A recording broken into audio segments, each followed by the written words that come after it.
Some games change you forever. Some bargains follow you into every shadow. And some love stories are nothing but sharp edges, cutting deeper the closer you hold them. This is the end of the Dragna sisters' story and the final night where every secret comes to light. The city of Valenda had never been so still. Festival lanterns still swayed above the streets, their colors faded by the gray dawn. The bells were silent now, but their echo clung to the air, like a ghost unwilling to leave. Scarlett stood on the balcony of their borrowed rooms, her gaze fixed on the horizon. She'd been quiet since the last night of Caraval, her hands folded tightly as if holding onto something fragile. Behind her, Tella paced. "You're thinking about him again," she said. Scarlett didn't answer, but Tella knew. Legend, the man who'd tangled both their fates in his games, had a way of staying in your mind like a song you couldn't stop hearing. Since the end of the festival, Legend had taken the throne as Emperor of Valenda, the city's noble. Circles buzzed with his name,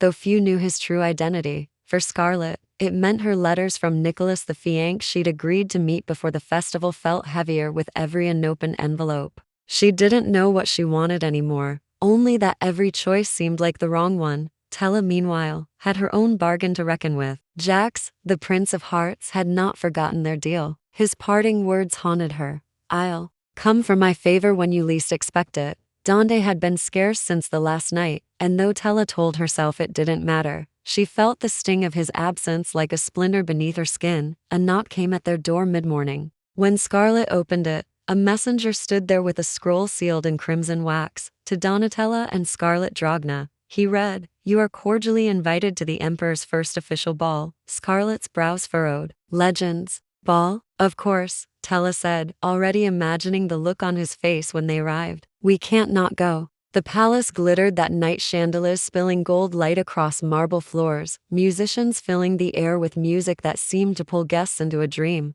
Legend sat at the far end of the hall, draped in black and gold, a crown of obsidian resting against his dark hair. His eyes found Scarlett almost immediately, unreadable and intense. Tella caught Dante leaning against a pillar, his smile crooked but his gaze softer than she expected. Scarlett approached Legend with practiced grace, masking the nerves twisting in her stomach. "Your Majesty," she said. "Scarlett," he replied, his voice low enough for only her to hear. "You didn't come to congratulate me." "No," she admitted. "I came to see if you're still playing." His smile was slow and dangerous. "Always." Across the room, Tella's evening took a darker turn. Jax appeared beside her without a sound, his pale hair catching the candlelight. "Enjoying yourself, little fox?" he asked, his tone mocking and intimate all at once. "What do you want?" she hissed. "Only what you promised," he said. "The favor. I'm collecting it now." Jack's request was simple in words, impossible in meaning. "You will help me win the throne from Legend." Tella's breath caught. "You're out of your mind." He smiled faintly. "Perhaps, but I always get what I want. And if you refuse, well, your mother's life still hangs in the balance, doesn't it?" Tella followed Jax into the palace's hidden gardens, the air rich with the scent of midnight roses. He led her to a marble fountain, its waters reflecting the moon. "This is where you'll start," he said. "There's a key hidden in the Emperor's private chambers. Bring it to me before the next sunrise." Back in the ballroom, Dante found her before she could leave. "Where are you going?" "Nowhere you can follow," she said, though part of her wanted to ask him to come anyway. His eyes searched hers, but he let her pass, his expression unreadable. The Emperor's private wing was a place most courtiers never saw, guarded by men in black and gold armor, the marble floors veined with threads of silver. Tella moved like a shadow along the back corridors, her steps quick but quiet. She'd changed out of her ball gown into a dark dress borrowed from the servants' quarters, her hair tied up to keep it from catching the light. The guards at the main doors were too focused to bypass, but a servant's entrance further down the hall led her inside. The chambers were a study in elegance and power, high ceilings painted with constellations, velvet drapes in deep midnight, and a desk carved from obsidian. The air smelled faintly of cedar and something darker, something that reminded her of Dante. Tella's eyes darted over the room. The key Jax wanted could be anywhere. She started with the desk, careful not to disturb the neatly arranged papers, then moved to a tall cabinet. Inside, she found maps of Valenda, festival sketches, and a black velvet box. Her fingers hesitated, but when she lifted the lid, she found a silver key glinting under the candlelight. She'd just closed the box when a voice behind her said, "Looking for something?" Tella spun to find Legend leaning in the doorway, the crown gone but the same commanding presence around him. His eyes flicked to the cabinet, then back to her. "Tell me you're not stealing from me." "I'm not stealing," she said carefully. "I'm borrowing." Legend stepped into the room, each movement deliberate. "You know the rules, Donatella. If you want something from me, you have to play. This isn't your game anymore." She shot back. He smiled faintly. "Everything is my game." Instead of taking the key from her, Legend leaned against the desk. "You give me a reason not to stop you, and I might just let you walk out of here." Tella's pulse raced. "Why? So you can see what I'll do with it?" "Exactly." Whatever his reason, Legend didn't stop her. She slipped the key into her pocket and left before he could change his mind, her heart hammering as she navigated back through the silent halls. She didn't like the way he'd looked at her. Not angry, not suspicious, curious. That was more dangerous. Jax was waiting in the shadowed corner of a narrow street, the pale light of dawn creeping over the rooftops. "You have it," he said without a question. Tella tossed him the key. "Now what?" He caught it easily. "Now you've taken the first step toward toppling a king." Back at their rooms, Scarlett was waiting. She'd been pacing, her face tight with worry. "Where were you?" she demanded. Tella hesitated, then said, "Doing something I might regret." Scarlett sighed, her voice softening. "I'm worried about you, about both of us. I can't tell if Legend's the villain or the only one who can keep us alive." That afternoon, Scarlett received another letter from Nicholas. This one wasn't just polite courtship. It carried an undercurrent of urgency, asking her to meet him alone. She didn't know if she wanted to see him, but the part of her that longed for stability, something real, outside of games and bargains, couldn't ignore it. Later, Tella discovered Jack's plan went deeper than she'd thought. The key she'd stolen unlocked not just a door, but a vault beneath the palace. In that vault, he explained, is an object that can strip Legend of his immortality.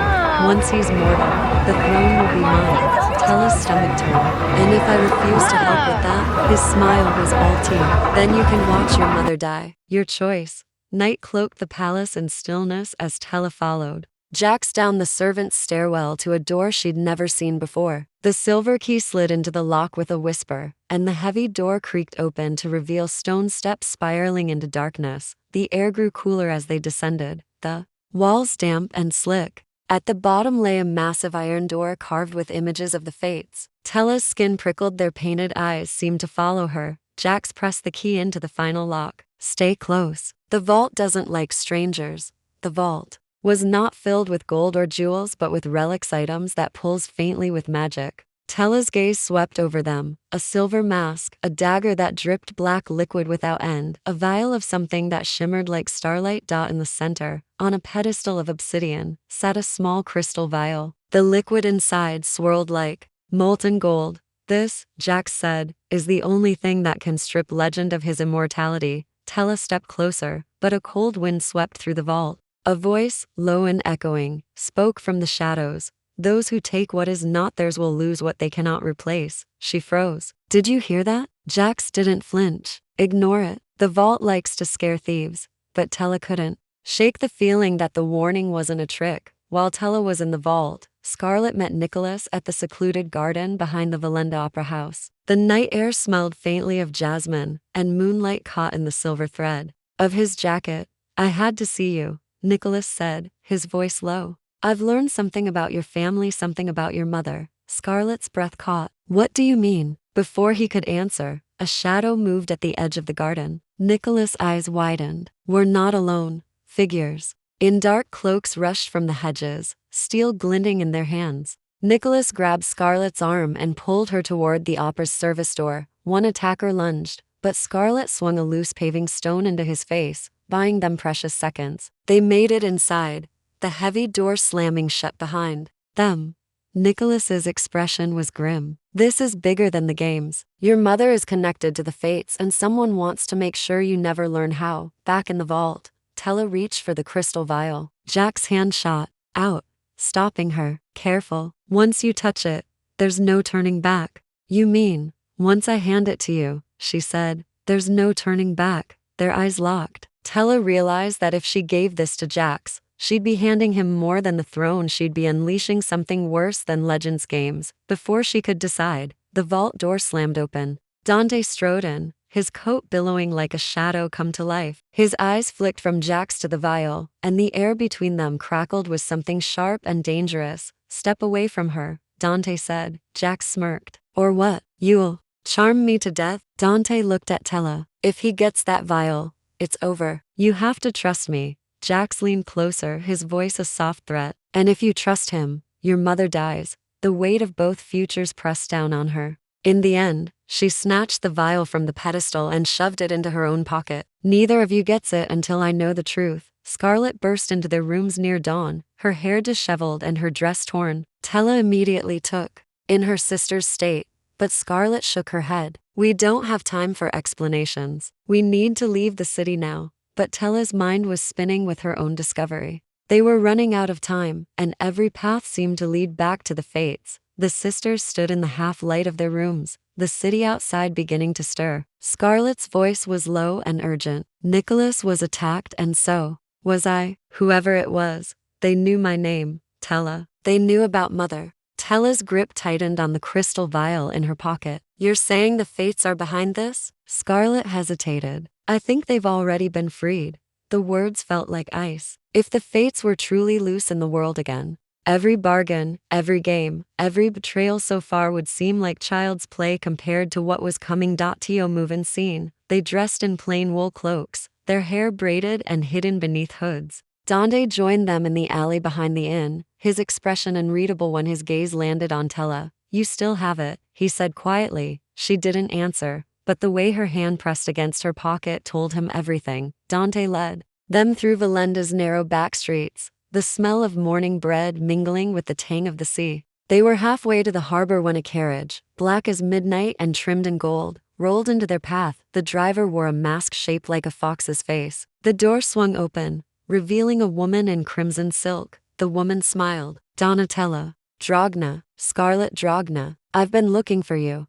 Her name was Paloma and she claimed to have been a prisoner of the fates for years. "I know where your mother is," she said, "but you'll never reach her without me." Her eyes glittered as she added, "And I want something in return, the vial you're hiding." Under the shadow of the carriage canopy, Paloma told them the truth neither sister was ready to hear. Their mother had once been close to the fates. She had stolen something from them, something powerful enough to keep them bound for centuries. "That," Paloma said, "is why they want her, and why they want you." Before the sisters could decide whether to trust Paloma, the carriage door was wrenched open from the outside. Legend stood there, fury in his eyes. "You're not going anywhere with her." Paloma's smile didn't falter. "Still pretending you can control the board, Legend? Even with the fates loose?" The name hung heavy in the air. Scarlett felt it like a chord struck to hard. Legend offered them a choice. Come with him now, and he'd lead them to their mother before the fates could get to her. Tella glanced at Paloma, then at Dante. "Why should we trust you?" Legend's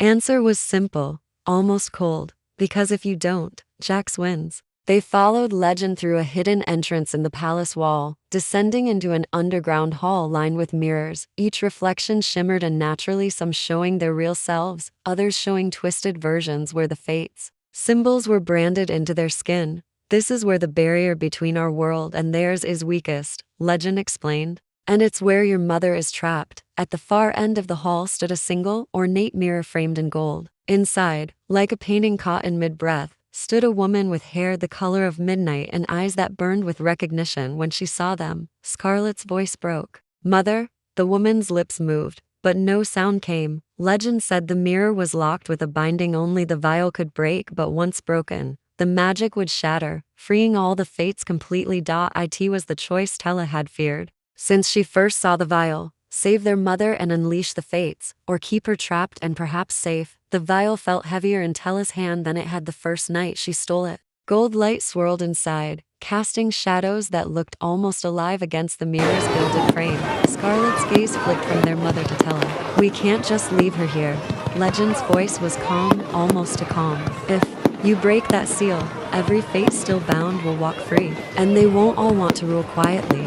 The air shifted colder, sharper. Jax appeared at the entrance to the hall, his smile both charming and dangerous. "I see you found her," he said, his eyes locking on the vial. "So, Will you do it, Donatella? Save your mother and fulfill our bargain? Tella's pulse pounded. You didn't tell me it would free them all. I didn't think it mattered, Jax replied with mock innocence. A deal's a deal. Scarlett stepped forward. We can handle the fates if it means having her back. Legend shook his head sharply. You can't fight them all. I've kept them contained for a reason. The tension in the room was a knot pulled too tight. Tella caught between her sister's desperation, Jack's coercion, and Legend's warnings. Tella looked at her mother in the mirror one last time. Her eyes were full of fear, not for herself, but for her daughters. The choice tore through Tella's chest. And then she moved. She uncorked the vial and poured the golden liquid over the mirror's frame. Light exploded outward, the glass rippling like water before shattering into shards. Their mother collapsed forward into Scarlett's arms, but behind her, shadows gathered, taking form. One by one, the fates stepped through. The murdered king, the fallen star, the unwed bride, the poisoner, each radiating power that made the air thick and unsteady. They didn't speak, they didn't need to. The look in their eyes was promise enough. The age of the fates had returned. Jack's smile was sharp as ever. You've just changed the world, little fox. Legend's fury was cold and quiet. You've undone everything I've built to keep them in check. Tella met his gaze. Then help us fix it. He didn't answer, but he didn't walk away either. Later, in the safety of a hidden chamber, Scarlett confronted Legend alone. You could have stopped her, she said. Why didn't you? His answer was a rare flicker of honesty. Because sometimes the only way to win is to let the board break and see who survives. Before leaving the city, Jax found Tella one last time. You kept your promise, he said, tilting his head like a cat considering prey. That's rare in this world. I'll remember it. She didn't ask if that was a threat or a gift. Their mother sat by the window of their borrowed rooms, the city skyline framed behind her. She told them of the day she'd betrayed the fates, how she'd run to protect them, and how the mirror prison had been both her punishment and her shield. I don't know if we can survive them now, she admitted. But I believe you too. We'll try. The sisters stood at the edge of the harbor as ships set sail, the wind pulling at their cloaks. Scarlett took Tella's hand. Whatever comes next, we face it together. Tella squeezed back, her eyes on the horizon. Together. Behind them, the palace bells rang, once not for celebration, but as a warning. The game was over. The real war had just begun.